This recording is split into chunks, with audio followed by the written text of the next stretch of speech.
ہر بندہ اپنے ایمان کا محاسبہ کرے. اس کی ایمانی کیفیت ہر ایک اپنی اپنی اچھی طرح جانتا ہے.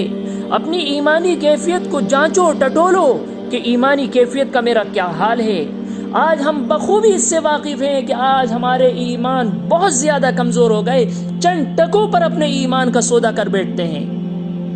انسان جانتا ہے، حرام کو جانتا ہے، حلال کو جانتا ہے، لیکن اس کے باوجود وہ دنیا سے مرغوب ہو کر دنیا کے تھوڑے سے حالات کے پیچھے وہ اپنے ایمان کا سودا کر بیٹھتا ہے. اس لیے آپ نے فرمایا تھا کہ ایک دور میری امت پر آنے والا ہے، انسان صبح کو ایمان والے ہوگا، شام کو ایمان کا سودا کر بیٹھے گا. یہ جو فتنوں کے دور اس وقت امت کے اوپر آ چکا ہے، جو چل رہا ہے، اپنے ایمان کی اگر مضبوطی کری تو تبھی انسان اپنے آپ کو بچا سکتا ہے، اور اگر ایمان کو مضبوط نہیں کرا تو انسان اس آنے والے سیلاب کے اندر بھے جائے گا اور اس کو احساس بھی نہیں ہوگا.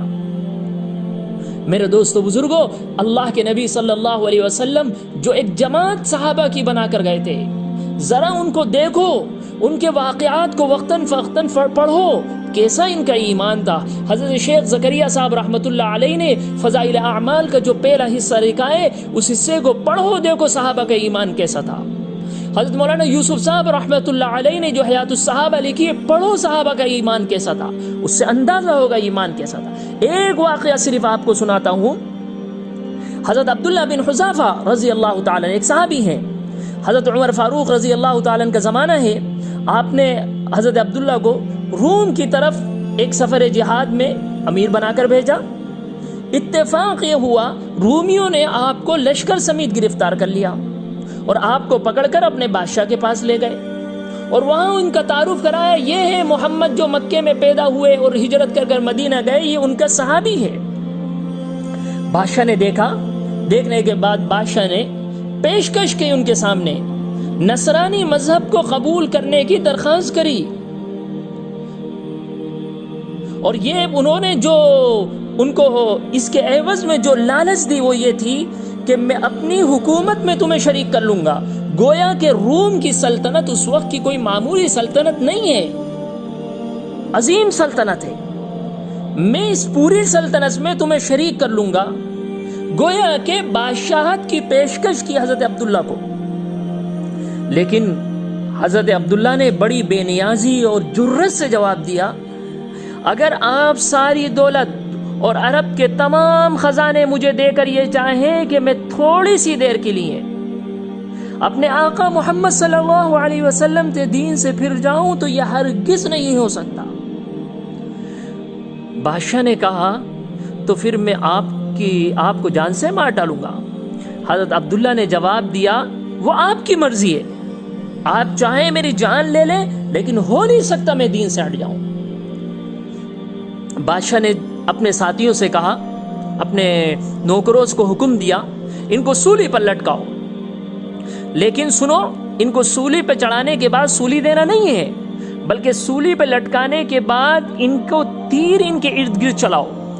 تیر ان کو لگنا نہیں چاہیے، ان کے ہاتھوں اور پیروں کے قریب سے تیر چلیں تاکہ یہ جو ہے عبداللہ دہشت زدہ ہو جائیں اور اس درمیان نصرانیت کو قبول کر لیں.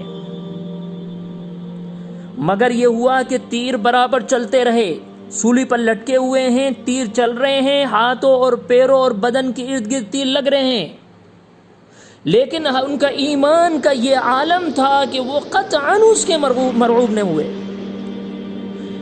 بادشاہ نے دیکھا، ٹھیک اس کو سولی سے اتارو. سولے پر سے اتارا گیا. بادشاہ نے کہا کہ یہ ایسا نہیں مانے گا، ایک دیگچے میں پانی گرم کرو اور خوب ابالو. پانی جب خوب ابلنے لگا تو حکم دیا، ایک مسلمان قیدیوں میں سے ایک کو پکڑ کر لاؤ. لایا گیا اور اس دیگچے میں ڈال دیا گیا. وہ جانا کہ تھوڑی دیر کے اندر وہ جان چلی گئی، ختم ہو گیا، جل بھن کر سیاہ ہو گیا.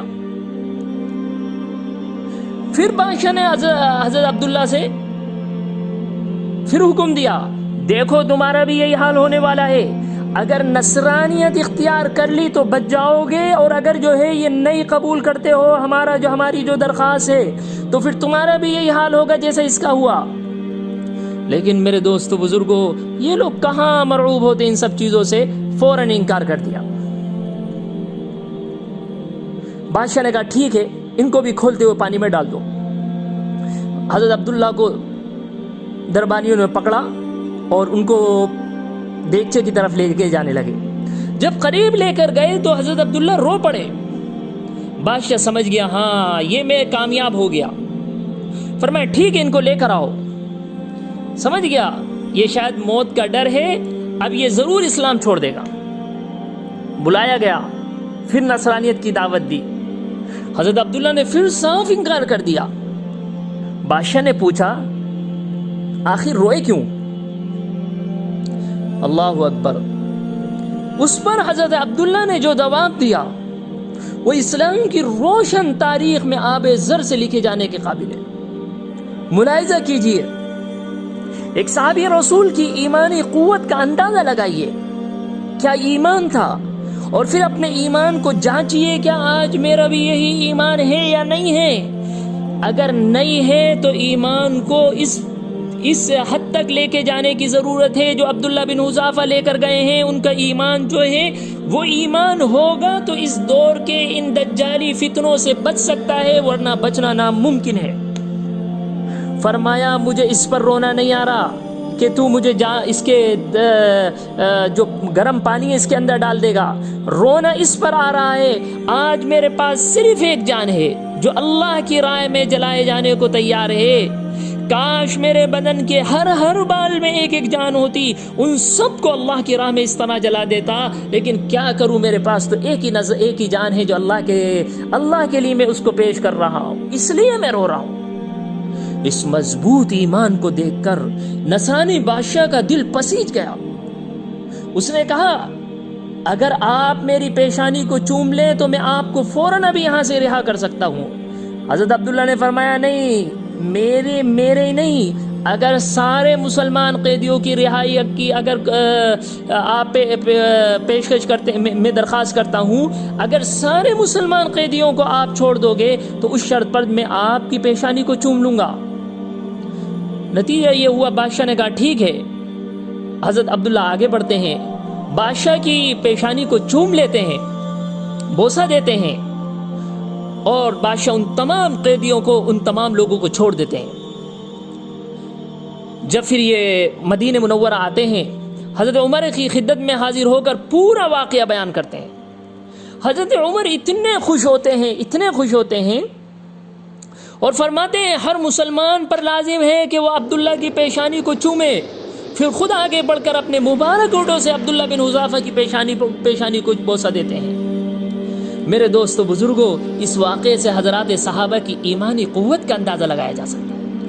یہ قوت اسی لیے تھی کہ وہ ایمان کی لذت و حلاوت سے پوری طرح آشنا ہو چکے تھے۔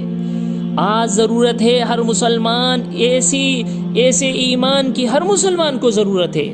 یہ ایمان بڑھے گا کیسے میرے دوست بزرگوں؟ یہ ایمان بڑھے گا، صحابہ کے ایمان کو پڑھو، صحابہ کے ایمان کو سنو، صحابہ کی ایمانی حلاوت کو سنو، جیسے میں نے شروع میں کتابوں کے نام بتائے، ان کو پڑھو، دیکھو ایمانی قوت کیسی بڑھتی ہے۔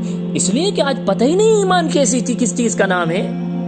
یہ تو ماں باپ کی طرف سے اللہ رب العزت کا کرم رہا، پیدا ہوئے مسلمان گھرانوں میں آنکھ کھول لی، باقی اور کیا ہے۔ اللہ ہم سب کو صحیح ایمان عطا فرمائے، اللہ ایمان کی صحیح حلاوت نصیب فرمائے، اللہ ہم سب کی ان فتنوں سے حفاظت فرمائے۔